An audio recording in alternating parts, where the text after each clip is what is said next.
Subscribe कीजिए कुंडलनी जागरण को और प्रेस कीजिए बेल आइकन को, जिससे कि आपको मिल सके हमारी लेटेस्ट वीडियो सबसे पहले। सत्य एक अनुभव है आपके सेंट्रल नर्वस सिस्टम पर। बार बार मैं कहूंगी, सत्य कोई ऐसी बुद्धि से मान लिया ये सत्य है उसको पकड़ लिया, ये सत्य नहीं होता है। सत्य आपके सेंट्रल नर्वस सिस्टम पे आपने जानना है। ये बात सबने लिखी है, खासकर मोहम्मद साहब ने साफ साफ लिखा है कि जिस वक्त रिजरेक्शन का कयामा का समय आएगा उस वक्त आपके हाथ और पैर बोलेंगे, लेकिन मुसलमान इस बात को नहीं मानने वाले। वो वही 5 बार की नमाज मैकेनिकल करते रहेंगे, मिलना कुछ नहीं, बाद में जाके शराब पिएंगे। नमाज पढ़ ली ना, बस हो गया, तौबा कर लिया। एक बार तौबा कर लिया तो क्या हुआ, कल फिर पी के फिर तौबा कर लेंगे।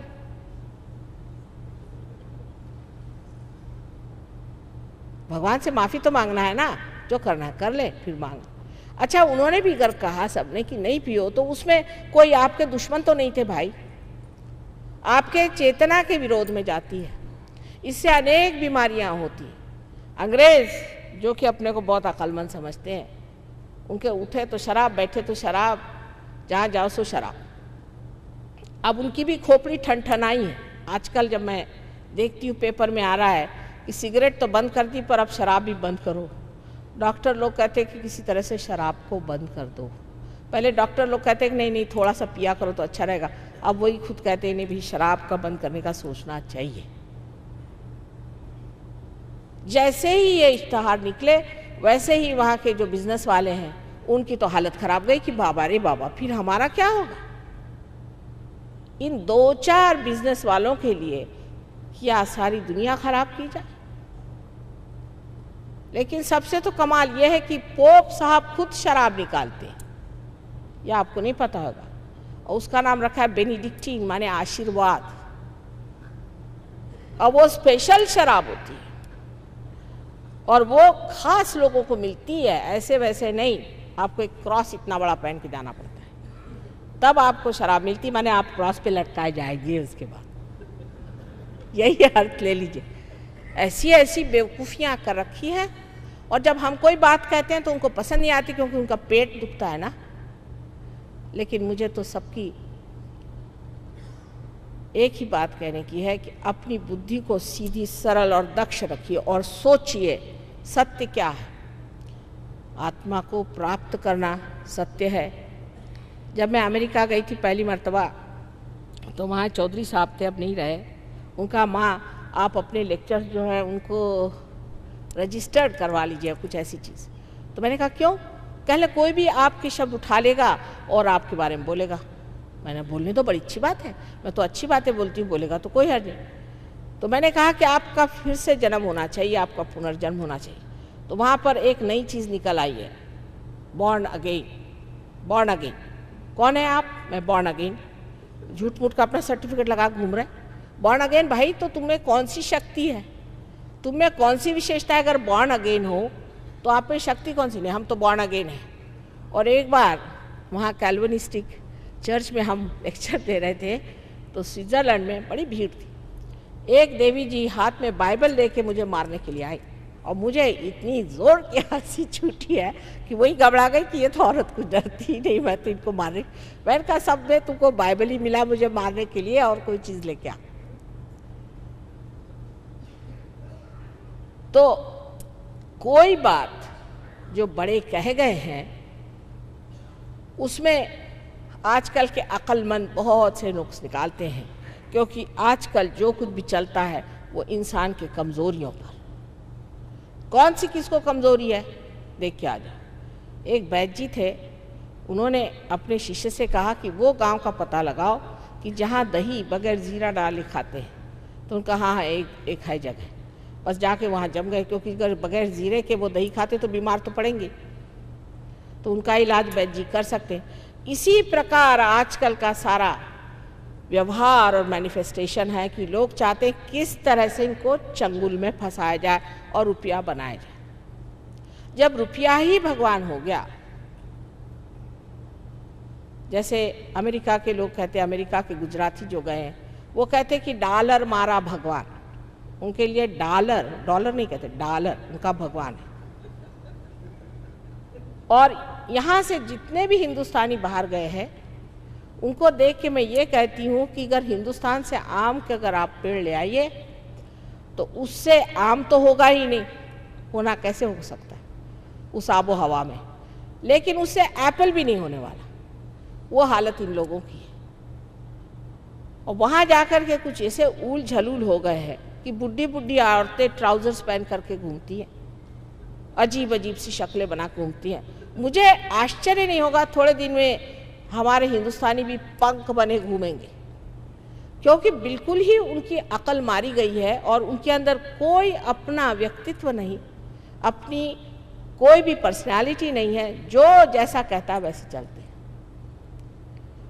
अब हमें सोचना है कि इस आत्मा तत्व को पाने से हमारे अंदर सत्य का प्रकाश हुआ। सत्य हम इस मस्तिष्क से, ब्रेन से जानते हैं। जैसे श्री कृष्ण ने कहा है कि इसकी जड़ें आपके मस्तिष्क में, वो जड़ें जब खिल जाती हैं तो इसी ब्रेन में हम उसे जानते हैं। और सत्य जब जाना जाता है उसकी पूरी मशीनरी यहाँ ब्रेन में बताती है, जताती है कि ये सत्य है। हमारे उंगलियों में इसका ज्ञान होता है। और जिस प्रकार हम कह सकते हैं आँख बंद करके कि ये माइक है, उसी प्रकार हम आँख बंद करके कह सकते हैं कि ये आदमी कैसा है या हमारी हालत क्या। तो सत्य, ये जो बुद्धि पहले आपको बिल्कुल ही सीमित थी, वो असीम में उतर जाती है और इसीलिए इसे कहते हैं प्रबुद्ध। इसी को बुद्ध होना कहते हैं। बुद्ध ने भी कहा है कि बुद्धम शरणम गच्छामि, कि बुद्ध को शरण जाओ, माने ये कि तुम बुद्ध गति आओ, बुद्ध के गति पे आओ। बुद्धम शरणम गच्छामि, धम्मम शरणम गच्छामि, बैलेंस में आओ, धम्मम शरणम गच्छामि। और अंत में उन्होंने कहा है संघम शरणम गच्छामि, माने कलेक्टिविटी में आओ।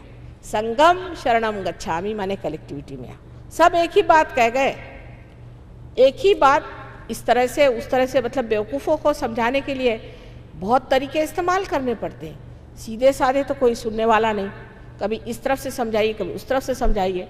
उन लोगों में कोई भी फर्क नहीं है। ईसा मसीह ने कहा है those who are not against me are with मी।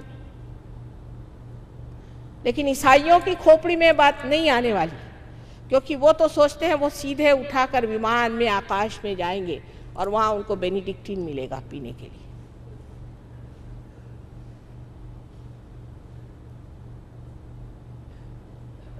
ये जो हमारी दशा है कि हम इस तरह से अंधाकुरण करके और अंधे जैसे इन सब चीज़ों में बहक रहे हैं।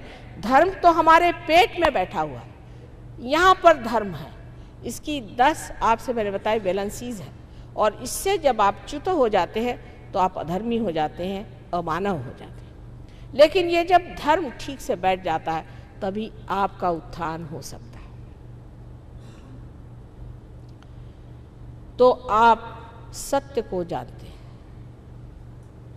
सत्य को जानते हैं, आपका जो चित्त है वो आलोकित हो जाता है, तो आप चित्तमय हो जाते हैं। इसलिए आप सत्य चित्त हो जाते हैं और आपका हृदय आनंद से भर जाता है। सुख और दुख एक ही कॉइन के 2 हिस्से हैं।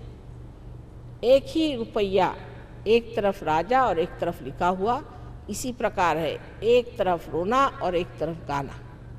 सुख और दुख एक ही साथ चलते हैं।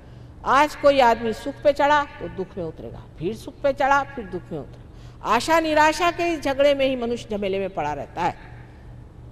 लेकिन आनंद एकमेव होता है, उसमें सुख और दुख का विभाजन नहीं।